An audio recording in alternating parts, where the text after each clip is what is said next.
Eu convido o Dr. Vicente Martins Prata Braga para fazer a sua sustentação oral em nome da requerente Associação Nacional dos Procuradores dos Estados e do Distrito Federal, a ANAP, no prazo regimental de até 15 minutos. Está com a palavra, doutor.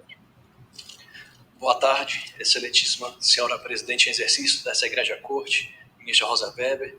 Boa tarde, excelentíssimo senhor ministro relator Alexandre de Moraes. Parabéns pela posse na presidência do Tribunal Superior Eleitoral, que Deus o abençoe. Ministro Lewandowski, também pela assunção da vice-presidência, parabéns. Ministro Fachin, parabéns pelo trabalho que desenvolveu perante a Corte Eleitoral. Cumprimento também o ministro Gilmar Mendes, decano desta Corte, ministra Carmen Lúcia, decana desta Corte, ministro, excelentíssimo senhor Procurador-Geral da República, Augusto Aras, nossos colegas advogados e advogadas e a assistência. Excelência, como já muito bem tratado no relatório da ADI 7042 e 7043, estas presentes ADI têm como objeto o reconhecimento da declaração da inconstitucionalidade material e formal dos artigos 2º, 3º e 4º da Lei 14.230 de 2021, que alterou o artigo 17 caput e parágrafo 14 e artigo 17b da Lei 8.429 de 92. Vamos começar tratando no aspecto da formalidade da inconstitucionalidade do artigo 17, parágrafo 20 da Lei 8.429 de 92. Foi criado, estabelecido pelo Congresso Nacional, com a edição da Lei 14.230 de 2021, uma obrigação para as procuradorias de Estado, para os entes federados estaduais, defenderem os ex-gestores por atos de improbidade cometidos durante a sua gestão. Não se entra no mérito da constitucionalidade material ou não de tal criação de obrigação. O que se busca aqui alegar é a inconstitucionalidade formal em razão de violação do artigo 18 da Constituição Federal, que compete aos estados, aos municípios e à União, de forma autônoma, organizar político-administrativamente a sua gestão. Excelência, ao se estabelecer uma nova obrigação por meio de uma lei federal, que nesse aspecto ela seria lei federal, criando obrigação para os estados e para os municípios, ocorre uma clara violação do artigo 18 da Constituição Federal, devendo ser reconhecida a inconstitucionalidade formal subjetiva de tal dispositivo. Se adentrado ao mérito, se seria justo ou não exigir tal obrigação dos entes federados menores. No que diz respeito, excelências, ao artigo 17 caput e parágrafo 14, que reconhece a legitimidade dos entes federados para propor ação de improbidade administrativa juntamente com o Ministério Público, a Lei 14.230 de 2021, a nova Lei de Improbidade Administrativa, trouxe uma substancial alteração, retirando a legitimidade dos estados, da União e dos municípios proporem tais ações, causando, na visão da Associação Nacional dos Procuradores de Estado e do Distrito Federal, um grave retrocesso social. As ações de improbidade, excelências, quando foi com a Lei de 92, 8429, estabeleceu uma garantia para a sociedade de buscar a punição daqueles gestores que malversassem, que tratassem de uma forma não republicana o erário público. Agindo de uma forma deliberada para causar uma lesão ao erário, competiria às procuradorias de Estado, que é quem representa judicialmente os entes estaduais, e as procuradorias de município, que é quem representa os municípios, ingressarem com a ação buscando a punição do gestor ímprobo e bem como o ressarcimento ao erário do dano causado por tal gestor. Entender que tal conquista histórica e constitucional, que foi a Lei de 92, que veio dar uma garantia aos direitos fundamentais da sociedade de ter gestões comprometidas com a coisa pública, retirando a legitimidade dos entes federados, que são os verdadeiros lesados por tais condutas de improbidade praticadas por gestores que tenham, de uma forma deliberada, de uma forma dolosa, a intenção de causar dano ao erário, nós temos um claro caso de afronta. E afronta à Constituição, um claro caso de retrocesso social. A escolha legislativa de 1992, ao colocar como colegitimados os entes federados, bem como o Ministério Público, foi uma escolha muito acertada, permitindo que segundo o artigo 23 da Constituição, os estados, municípios e União visassem assegurar a integridade do patrimônio público.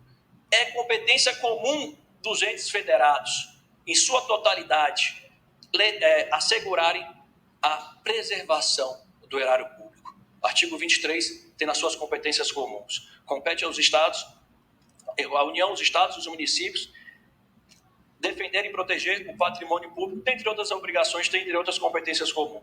O combate ao ato ímprobo não deve ser de apenas uma instituição. O combate ao ato ímprobo deve ser de todas as instituições que tenham condições de exercê-lo e de praticá-los. Não se pode admitir retrocessos, não se pode admitir a subtração de legitimados, sem se falar em prejuízo para toda a sociedade, sem se falar de prejuízo para o próprio Estado Democrático de Direito. Como gostamos de falar, e aí é numa frase cunhada pelo colega Binemboim, que irá nos suceder na tribuna, representando a ANAF, a advocacia pública, ela ajuda na consecução das políticas públicas, sendo instaurados, sendo reconhecidos como advogados da democracia. Nós trabalhamos no nosso dia a dia para que a democracia aconteça e se fortaleça cada vez mais. E um dos nossos trabalhos é assegurar a defesa do patrimônio público, é assegurar que o gestor que haja de uma forma dolosa não saia ileso, não saia sem ressarcir, não saia sem ser devidamente punido na seara administrativa. Esse Supremo Tribunal Federal, na semana passada, finalizou um julgado muito importante, que foi a repercussão geral 1199. A Lei 14.230 de 2021 representou um grande avanço para a nossa sociedade, deixando de punir gestor por condutas culposas, deixando de punir gestor por afronta a princípios e reconhecendo que o ato de improbidade deve ser punido quando ele seja doloso. Isso foi um avanço para a sociedade que a gente tem que reconhecer dessa tribuna. Mas retirar a legitimidade do ente federado que teve o seu erário violado, de ingressar com a devida ação de improbidade administrativa e buscar a punição do gestor que malversou o erário público, é um grande retrocesso, não apenas para o Estado atingido, e sim para toda a sociedade que ele busca representar. Sabemos da competência do Ministério Público Federal e Ministério Público Estadual de ingressar com as ações necessárias e buscar reparar o erário. Mas sabemos das limitações que tal instituição também possui. Os estados, os municípios e a União têm melhores condições de aferir e verificar o valor real que foi causado de prejuízo por um gestor ímprobo. Ele consegue, no seu trabalho do dia a dia, saber realmente o que deve ser negociado, o que deve ser buscado no acordo de não persecução civil reparado. Essa é a preocupação que nós temos. Estabeleceu-se que no prazo de 1 ano, aquelas ações que foram ajuizadas pelos entes federados deveriam ser assumidas pelo Ministério Público. Se o Ministério Público não assumir, essas ações devem ser extintas. Olha o prejuízo que a gente vai causar para a nossa sociedade. Não estamos aqui a falar de ações temerárias, estamos a falar de ações fundamentadas. Aquelas ações que buscam punir conduta culposa devem ser extintas em razão da mudança legislativa que reconheceu que não se deve mais punir atos culposos como ato de improbidade. Podemos mencionar também, excelências, o artigo 37, parágrafo 4º da Constituição, que ele estabelece, que compete também aos entes, ele estabelece um preceito fundamental que todos os entes federados devem buscar a punição do ato de improbidade. Ele não deve ficar restrito apenas a uma entidade, a uma instituição que muito bem nos representa, que é o Ministério Público. Retirar isso dos demais entes, retirar isso dos entes federados que tiveram o seu direito, tiveram o seu patrimônio completamente violado, configurará um grande retrocesso para toda a nossa sociedade. Indo além, o artigo 17b também estabelece que apenas o Ministério Público poderá celebrar acordo de não persecução civil. Excelências, se o Estado, municípios e União não puder celebrar tal acordo, se Estados, municípios e União não puderem ajuizar ações de improbidade, como é que eles vão poder celebrar, por exemplo, acordo de leniência que existe na Lei Geral Anticorrupção?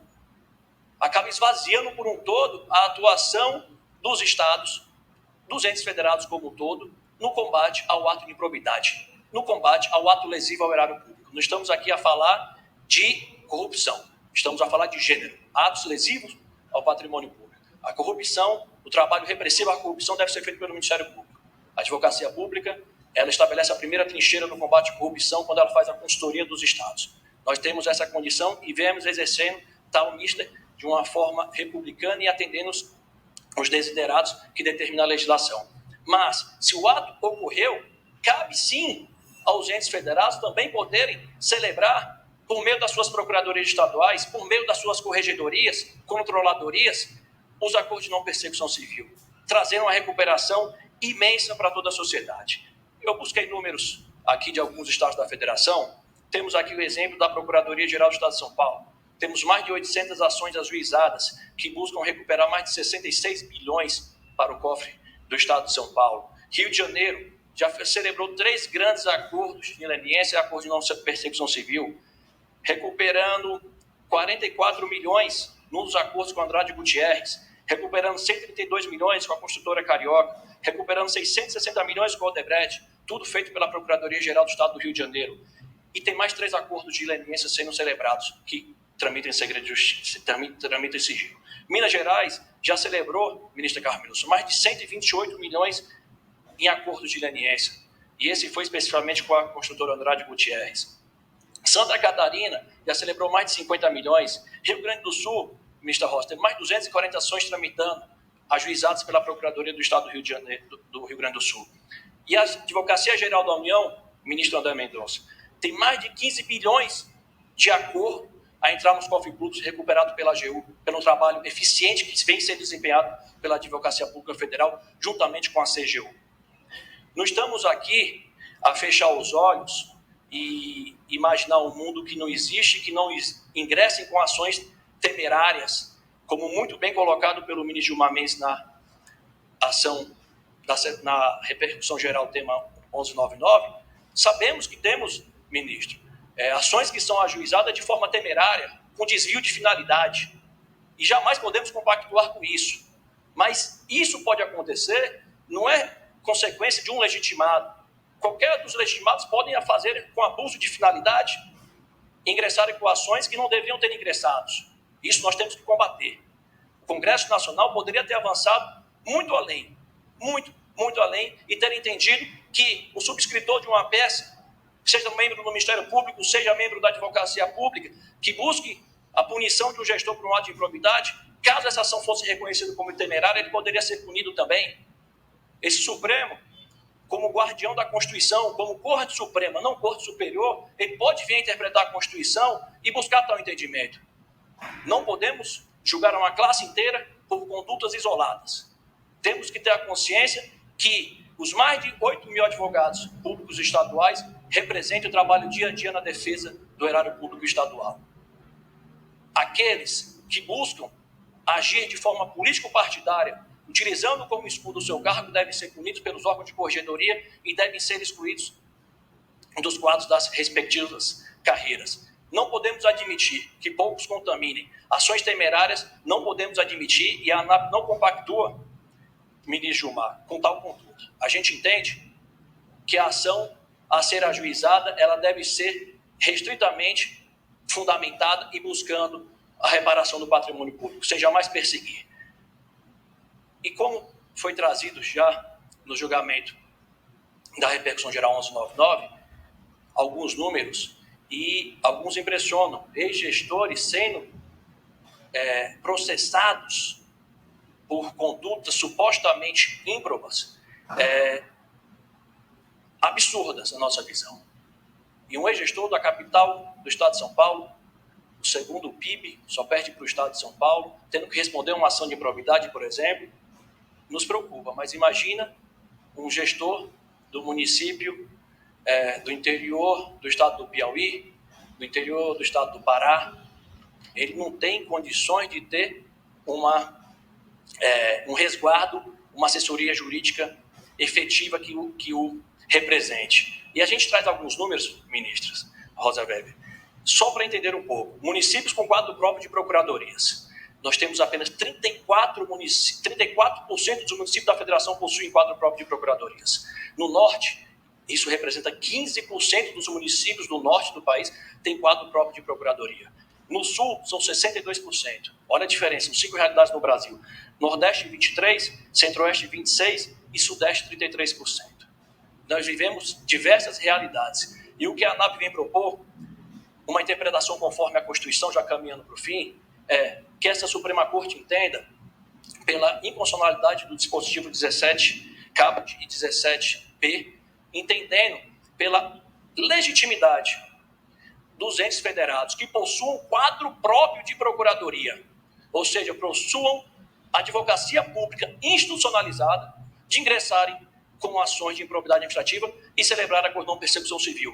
Isso a gente coloca também para resguardar o ex-gestor para não sofrer perseguição política. Muito obrigado, ministra. Eu agradeço ao doutor Vicente Martins Prata Braga.